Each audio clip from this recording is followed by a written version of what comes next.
जो वाक़या मैं आपको सुनाने लगा हूँ ये बिल्कुल सच्चा है। अलीगढ़ देहात के अंदर मौला बख्श नाम का एक आदमी रहता था। ये काफ़ी नहायत और शरीफ बंदा था। ये माँ बाप का इकलौता बेटा था। इसके बाप के पास काफ़ी सारी जायदाद थी और इसका वालिद साहब अभी जिंदा था।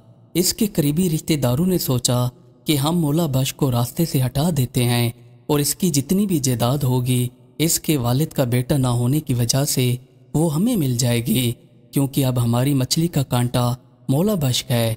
बस मौला बख्श को किसी न किसी तरीके से अपने रास्ते से हटाना है। अब ये चार बंदे इकट्ठे होकर रोज़ाना प्लान बनाते थे कि मौला बख्श को कैसे रास्ते से हटाया जाए। ये लोग अब इस दिन का इंतज़ार करने लगे कि कोई दिन ऐसा आएगा जब मौला बख्श हमारे हत्थे लग जाएगा और जहाँ पर कोई भी मौजूद नहीं होगा हम इसको रास्ते से हटा देंगे। अब रोज़ाना की तरह मौला बख्श अपने कामों में मसरूफ़ रहता, पर इसे इस चीज़ की खबर न थी कि इसकी मौत के प्लान बन रहे हैं। ये लोग नहायत ही पुरखलूस तरीके से मौला बख्श को मिलते थे और इसको महसूस नहीं होने दिया कि हम इसको मारने का प्लान बना रहे हैं। मौला बख्श रोज़ाना अपने वाले साहब के पास बैठकर इनसे अच्छी अच्छी मालूमात हासिल किया करता था। इसका वाले साहब भी अपने बेटे से काफ़ी खुश था, क्योंकि मौला बख्श अपने बाप का फरमाबरदार बेटा था। बकरा ईद के दिन अब नज़दीक आने वाले थे। बाप ने बेटे से कहा कि मौला बख्श कुछ दिनों बाद ईद आने वाली है, तुम शहर के अंदर जाकर ईद का सामान ले आओ। मौला बख्श ने कहा कि अबू जान, कल को मैं ईद का सामान लेने के लिए शहर की तरफ रवाना हो जाऊंगा। अब इन चारों बंदों को भी खबर लग चुकी थी कि कल को मौला बख्श ईद का सामान लेने के लिए जंगल में से गुजरेगा, हम इसको वहीं पर ख़त्म कर देंगे। अगला दिन हुआ। मौला बख्श ने बाप से मुलाकात की कि मैं शहर सामान लेने के लिए जा रहा हूँ। इसके बाप ने बेटे को इजाज़त दे दी। इसने एक घोड़ा पाला हुआ था। ये सफ़र पर जाने के लिए इसके ऊपर सवारी करता था। इसने अपने साथ घोड़ा लिया और सफ़र की तरफ रवाना हो पड़ा। अब ये जो चारों बंदे थे ये पहले से रास्ते के अंदर जाकर जाल बिछा चुके थे। मौला बख्श भी अब इन्हीं रास्तों में से गुजरता हुआ जा रहा था। अभी ये अपने गांव से 3 से 4 किलोमीटर दूर जंगल से गुजर रहा था तो इसके सामने अचानक चार बंदे मुंह पर कपड़े लपेटे हाथों में लकड़ियां थामे हुए आ गए और इससे कहने लगे कि नीचे उतरो। मौला बख्श ने कहा कि आपको मुझसे क्या काम है, मैंने आप लोगों का क्या बिगाड़ा है। इनमें से एक ने इसके घोड़े की लगाम को पकड़ा और इसको नीचे उतरने पर मजबूर कर दिया। मौला बख्श ने इनसे डरे हुए लहजे में कहा कि आखिर तुम लोग मुझसे चाहते क्या हो। इनमें से एक ने कहा कि हम तुम्हारी जान चाहते हैं। अब मौला बख्श पूरी तरह से समझ चुका था कि ये लोग मुझे मारने के इरादे से आए हुए हैं। मौला बख्श अब अपनी जान बचाने की तदबीर सोचने लगा। मौला बख्श ने इनसे कहा कि असर की नमाज का वक्त हो चुका है, चलो मुझे आखिरी बार नमाज तो पढ़ने दो। इन्होंने कहा कि चलो ठीक है, तुम नमाज पढ़ सकते हो। फिर मौला बख्श नमाज पढ़ने लगा। अब मौला बख्श नमाज के अंदर ही सोच रहा था कि इनसे कैसे बचा जाए और ये रब से सरगोशी करने लगा कि इनसे कैसे जान बचाऊं।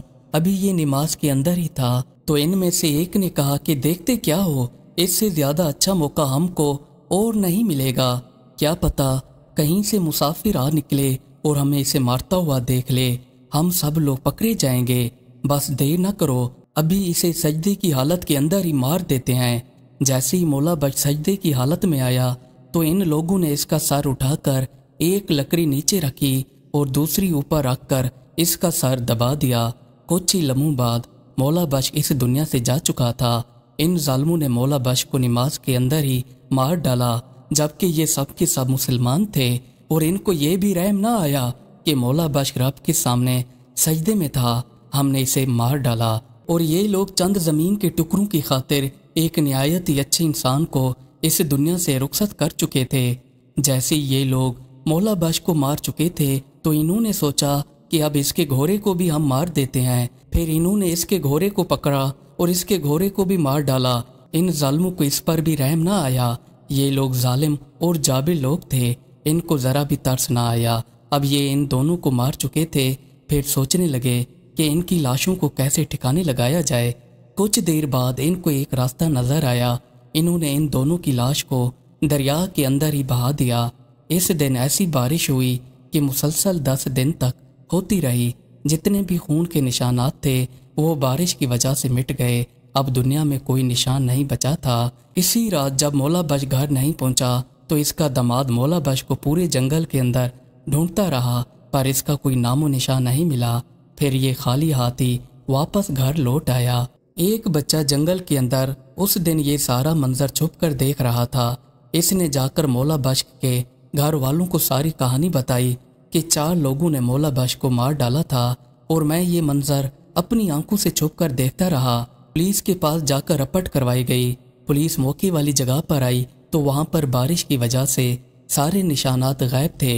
ये चारों लोग भी काफ़ी खुश थे कि मौला बख्श को मारने के बाद अब कोई सबूत भी बाकी नहीं बचा और ना ही किसी को खबर थी कि मौला बख्श को इन चारों ने मारा है। लेकिन इनको ये खबर न थी कि एक कानून और भी है और वो जो सबका मालिक है उसके यहाँ जुल्म को मिटाने के लिए देर नहीं लगती। इनमें से पहले कातिल को लाइलाज बीमारी हो गई।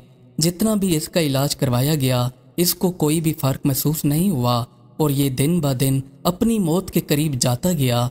जैसे ही इसके आखिरी लम्हात आए तो ये मरते वक्त कहता रहा कि मौला भाई अपने घोड़े से मुझे मत कुचलो। इसके साथ एक बंदा मौजूद था। इसने इसके साथ ही कान लगाकर आवाज़ सुनी तो ये साफ तौर पर कह रहा था कि मौला भाई हमें अपने घोड़े से मत कुचलो, और ये ऐसे कहते कहते मर गया। इसके बाद दूसरा, तीसरा और चौथा, इन सब लोगों को लाइलाज बीमारी हुई और आहिस्ता आहिस्ता करके ये चारों के चारों मरते वक्त यही अल्फाज कहते रहे कि मौला भाई हमें अपने घोड़े से मत कुचलो। जब इन चारों के कपड़े उतारे जाते गौसल देने के लिए तो इनके जिस्म के ऊपर घोड़े की खर के निशानात वाज़े तौर पर नुमाया होते थे। ये वो इंसाफ था जो मेरे रब ने बेगुनाह के लिए दुनिया पर वाज़े कर दिया कि मौला बख्श के ये चारों कातिल थे। कहते हैं कत्ल छुपाई नहीं छुपता। जितना भी हो जाए, जो बंदा भी एक बेगुनाह का कत्ल करता है समझो उसने पूरी इंसानियत का कत्ल किया है।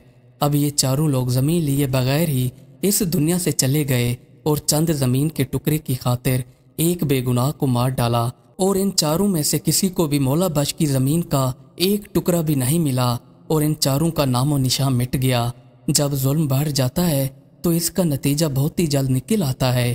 कुछ लोग जुल्म इसलिए करते हैं कि कोई भी हमें सज़ा देने वाला नहीं है, और ऐसे लोग रब को भूल जाते हैं और अपने गुरूर में मुब्तला होकर लोगों को मारने लगते हैं। पर एक फ़ैसला जैसे मौला बख्श का मेरे रब ने सुना दिया, और वो सब का जिस पर जुल्म होता है इसी तरह इसके हक में अपना फ़ैसला सुना देता है, और हमारा रब बेहतर फ़ैसला करने वाला है, और उसी की तरफ हम लोग बहुत ही जल्द लौट कर जाने वाले हैं। मज़ीद अच्छी अच्छी वीडियोज़ देखने के लिए हमारे चैनल को सब्सक्राइब कर लें। शुक्रिया।